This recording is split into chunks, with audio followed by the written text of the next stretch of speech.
James had been working at Pizza Hut for almost a year now. The job was simple: take the orders, make the pizzas, and deliver them on time. It wasn't a fancy job, but it paid the bills, especially the late-night shifts when the city seemed peaceful and quiet. James liked those hours, when most of the city was asleep, the streets empty. It felt calm. Sometimes he even looked up at the night sky, guessing the shapes of stars obscured by faint clouds. But lately, things had changed.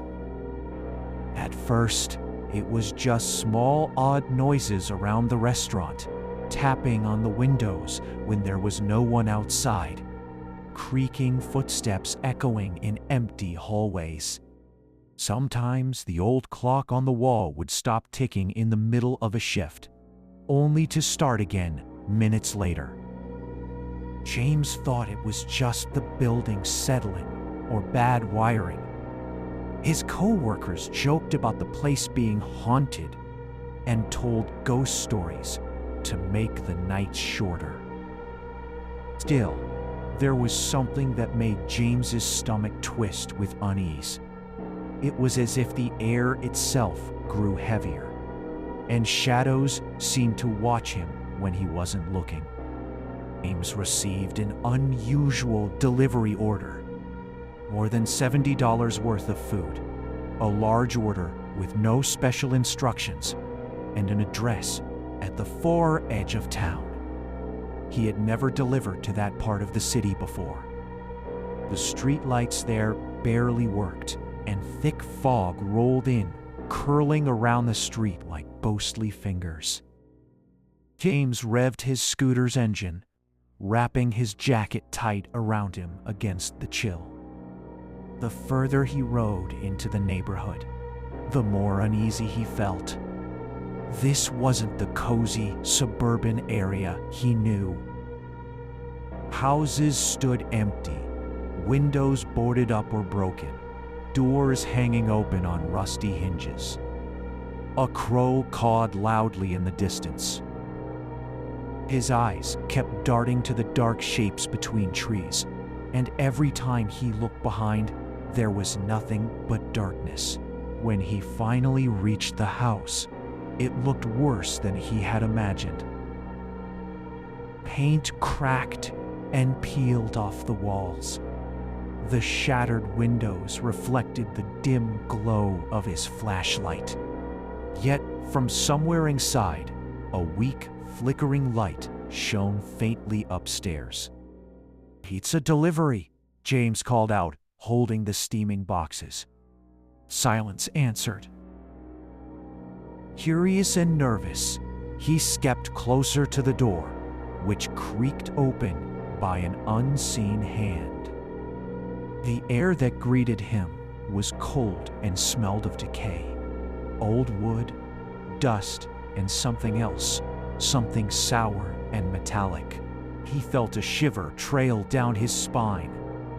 Inside, the house was dark. The floorboards groaned under his feet.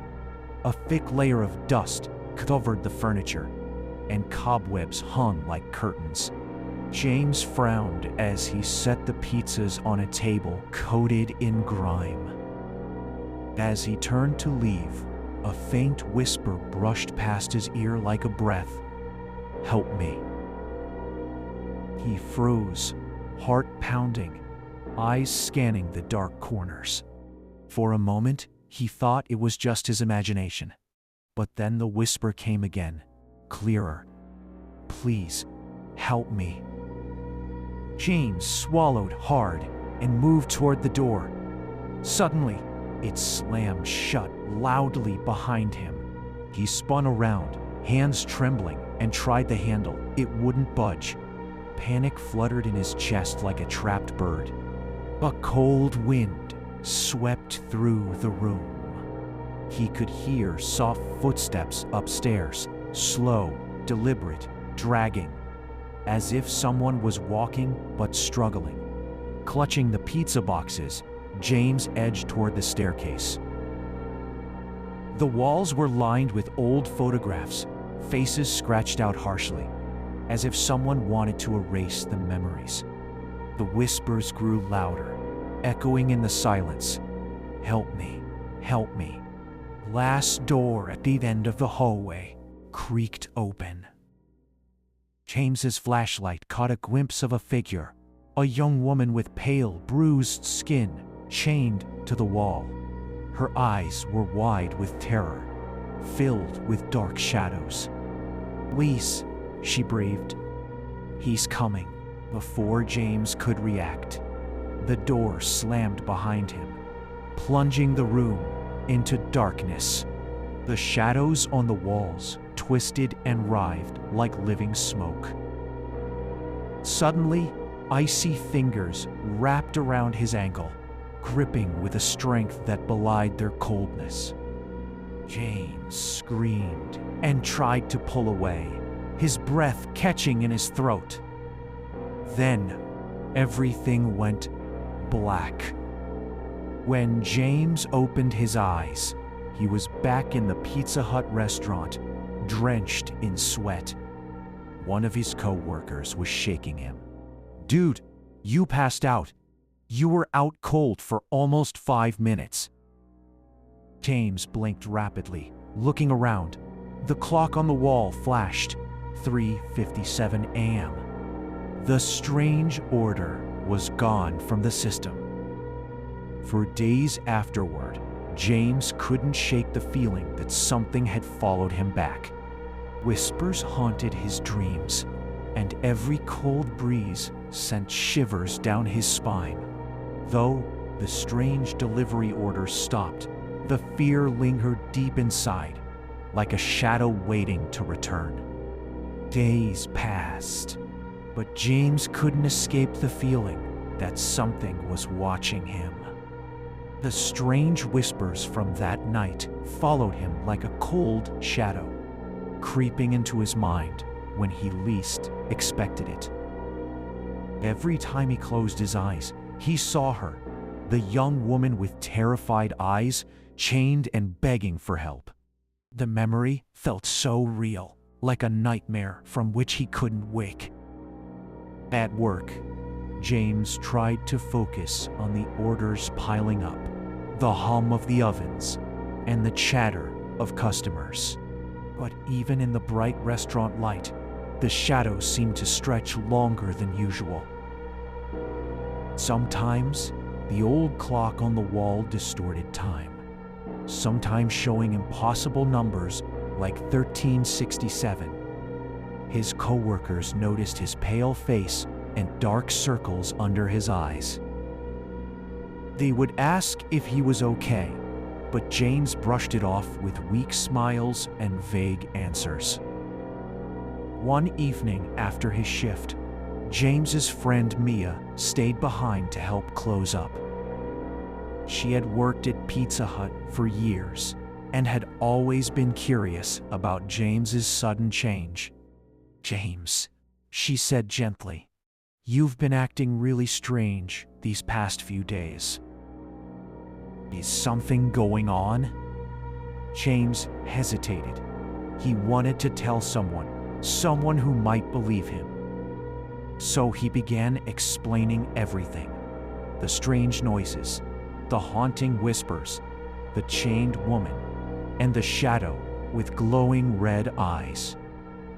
Mia listened closely, her face slowly growing serious. "That place sounds dangerous," she said softly. "We should find out what's behind all this." James nodded. That night, they started searching online and at the local library for any information about the address from the eerie order. What they found chilled them to the bone. 20 years ago, a tragedy had unfolded at that very house. A family had lived there. A mother accused of dark rituals, and her young daughter who mysteriously disappeared. Police never solved the case. Over time, the neighborhood decayed, and the house fell into ruin. People whispered it was cursed, a place where dark things lived between the walls. Determined to understand more, James and Mia planned to visit the house again. This time, they would be prepared. They gathered flashlights, a voice recorder, and their phones charged to capture anything strange. As they approached the house on a chilly night, thick fog curled around them, wrapping the house like a shroud. The gate groaned as they pushed it open. The air grew colder, each step inside sending chills down their spines. Inside, the house felt alive with darkness. The walls seemed to breathe, and the faint flicker of the TV played static from the last time James had been there. Then the screen showed a pale face, the same woman, her lips moving silently. The voice recorder picked up a faint whisper. "Help us, set us free." Suddenly, the front door slammed shut behind them. They jumped, but the door was locked tight. Slow footsteps echoed from the stairs. The shadow from before appeared, its eyes burning red in the dark hallway. "We will never leave," the shadow hissed. James's heart hammered, but he forced himself to speak. "We are here to help." The shadow paused, as if listening, then slowly retreated into the darkness. James and Mia rushed upstairs to the chained woman's room. This time, James clutched a set of old keys they found in the library, keys rumored to unlock the chains. With trembling hands, James fit the key into the rusty lock, struggling to turn it. The chains fell away with a heavy clang. The woman collapsed forward, but as her feet touched the floor, a sudden bright light filled the room. The shadow shrieked and melted into smoke. The woman raised her eyes to James and Mia, filled with relief and gratitude, then slowly faded into the light. The house felt warmer, lighter, the curse lifting. James and Mia left, knowing something dark had been ended. But the experience left James drained yet strangely hopeful. That night, staring at the stars through his bedroom window, James whispered a prayer, hoping he had seen the last of the shadows. James could barely sleep. Every night, the whisper haunted his dreams, dragging him back to that cold, broken house at the edge of town. The words were always the same, soft, desperate pleas for help from the woman chained to the wall. His mind churned with questions. Who was she really? What evil shadow had trapped her there? And why did it seem to reach out to him? At the restaurant, James tried to act normal.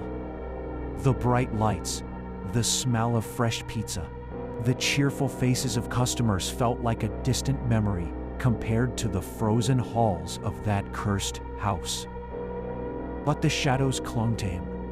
Even his friends noticed the change, how his hands trembled when they talked about the house, how his eyes darted nervously to every dark corner.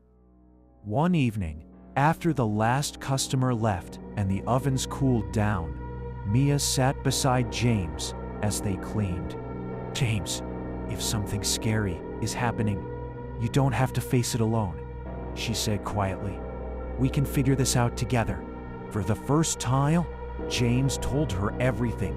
All the whispers, the shadows, the locked room, and the woman's eyes begging for freedom.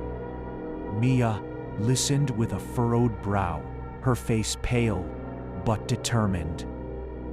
"We need to know the truth about that house," she said firmly. "There has to be a reason this all happened." The next day, they went to the town library. For hours, they sifted through old newspapers, police records, and faded photographs. Finally, they found a story that sent a chill down James's spine. 20 years ago, at the very house he delivered to, lived a family cursed by tragedy.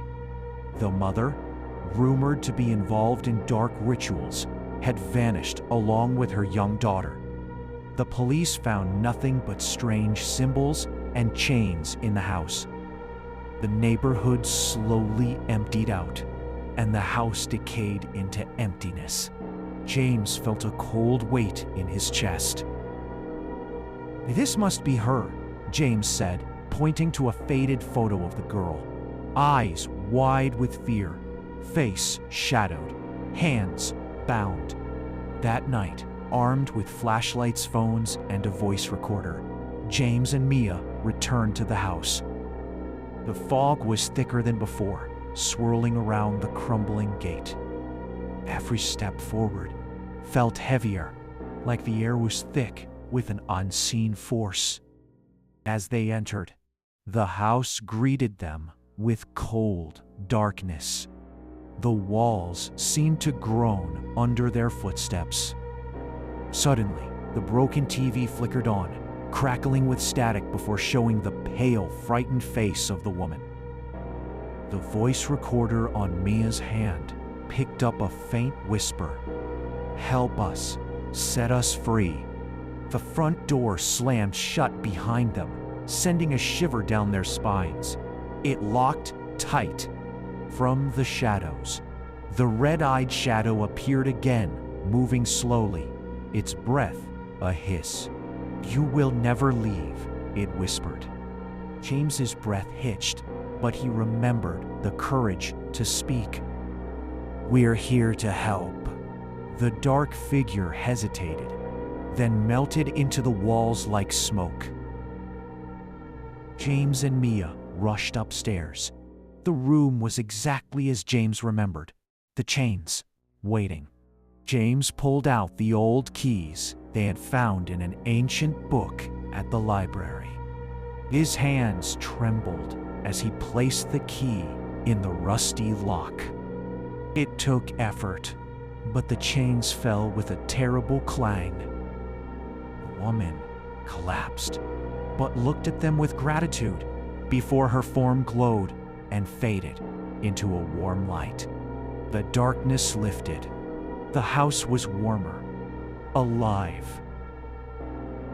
They left, hearts pounding, knowing they had broken a terrible curse. But James knew the shadows didn't fully disappear. They only waited in the silence for the next visitor. James thought that after freeing the trapped woman, the nightmare would finally end. But some shadows don't vanish so easily. The days after that night, at the cursed house, felt lighter. The oppressive cold seemed gone, replaced by a gentle warmth that seeped through the cracked walls like dawn after a long night. Back at work, the flickering lights steadied, and the strange musty smell appeared only in passing, like a fading memory. Despite this, James found it hard to feel truly normal again. The late-night shifts he once preferred now made him restless. The solitude he once enjoyed became a source of uneasy silence. Friends noticed his distant gaze and the way he jumped at the smallest sounds. "I don't know if I'll ever forget that place," he confided to Mia one evening as they closed up the restaurant.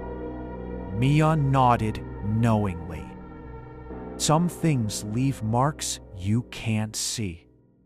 One night, months later, James was working alone, tidying up after closing. Clock ticked past midnight, the city wrapped in quiet darkness. As he wiped down a table, his phone buzzed sharply in his pocket. The screen displayed an unknown number. Against his better judgment, James answered. A soft, familiar whisper floated through the speaker. "Thank you, James." A wave of warmth filled his chest, a gentle reassurance he hadn't felt in a long time.